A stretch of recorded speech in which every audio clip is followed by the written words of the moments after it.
তো কেমন আছো তোমরা সবাই? আশা করি সবাই ভালো আছো।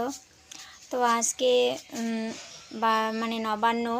তো আমাদের বাঙালিদের 12 মাসে 13 পার্বণ তো লেগেই থাকে, তোমরা তো জানো অবশ্যই। তো আমাদের বাঙালিদের আজকে নবান্ন, তো সবার বাড়িতে তো নবান্ন হচ্ছে। তো কিছু কথা বলবো, তার আগে সোনা বাবাকে একটু দেখে নিই। এই যে দেখো সোনা বাবা এখানে বসে আছে, কিন্তু এই যে বসে আছে। তো সোনা বাবার একটা সমস্যা হচ্ছে, আমি তোমাদের সঙ্গে শেয়ার করব। তার আগে বলবো যে নবান্ন তো হচ্ছে, কিন্তু আমাদের এবছর সেরকম মানে হচ্ছে না, হয়ও না, যেহেতু আমি পারিও না ঠিক মতো। তো সোনা বাবাকে নিয়ে তাই একটু মানে স্বাভাবিকভাবে মানে যে নিয়মটা করতে হয় সেই নিয়মটা করি। তো এবছর এমনই পরিস্থিতি হয়ে গেছে, নিয়মটা করার মতো আমাদের সেরকম পরিস্থিতি নেই। আসলে কি বলো তো, আমাদের একটা গরু আছে, সেই গরুটা হঠাৎ করে অসুবিধা। এই যে দেখো গরুটা এখানে শুয়ে আছে, এই যে দেখা যাচ্ছে কি, এই যে গরুটা এখানে শুয়ে আছে। তো জানি না কি হচ্ছে গরুটার সঙ্গে। তো হঠাৎ করে গরুটা ঠিক মতো করে দাঁড়াতে পারতেছে না, সেজন্য মন মেজাজটা ভালো নেই। মানে কি বলবো, খুবই মানে টেনশনে পড়ে আছি, যেহেতু গরুটা আর কয়েকদিন পরে বাছুর দিবে। খুব টেনশনে পড়ে আছি, এইভাবে শুয়ে থাকলে তো সমস্যা হয়ে যাবে।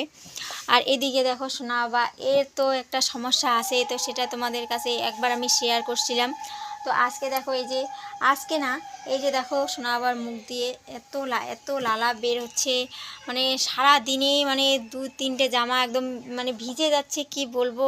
মানে মনে হচ্ছে যে ও জল খেয়ে জামাটা ভিজে ফেলছে, এরকম পরিস্থিতি। এই যে দেখো জামাটা কি অবস্থা করছে, দেখো এই জামা পরে থাকলে তো ঠান্ডা হয়ে যাবে। আর এই যে দেখো খুব লালাগুলো কেমন যেন একদম পিছলা পিছলা টাইপের হয়ে গেছে। তো এতটাই লালা পড়তেছে, ওর টেনশনে, ওটাও একটা টেনশনে আছি, যেহেতু সোনাবাকে ঠিক মতো ডাক্তার দেখাতে পারতেছি না। কি করব, বাড়িতে ওইরকম সমস্যা, তো তাই মন মেজাজটা ভালো নেই। তো তোমরা যদি কেউ জেনে থাকো যে এই লালাটা কিসের জন্য হয়, বা কিভাবে সেটাকে বন্ধ করা যায়, যদি কেউ মানে জানো, বা কোনো ডাক্তারের সঙ্গে কারো এরকম কোনো পরামর্শ থাকে, বা আমার মতো মা বাবা যারা আসো, যদি তোমরা এই সম্বন্ধে কিছু জানো, তো অবশ্যই আমাকে কমেন্ট করে জানাবে। তাহলে আমি হয়তো সোনা বাবার এই লালা পড়াটা থেকে একটু সোনা বাবাকে সুস্থ করতে পারবো। এই যে দেখো এত লালা পড়তেছে, সারাদিন মুখ দিয়ে শুধু ঝরে যাচ্ছে, কি বলবো, কিছু বলার নেই। তো যাই হোক, তোমরা আমার একটু পাশে থেকো, আর এই সম্বন্ধে জানলে অবশ্যই কমেন্ট করে জানাবে। তো সবাই ভালো থেকো। আজকে নবান্ন উপলক্ষে সবাইকে অনেক অনেক ভালোবাসা রইল। সবাই ভালো থাকবে, সুস্থ থাকবে।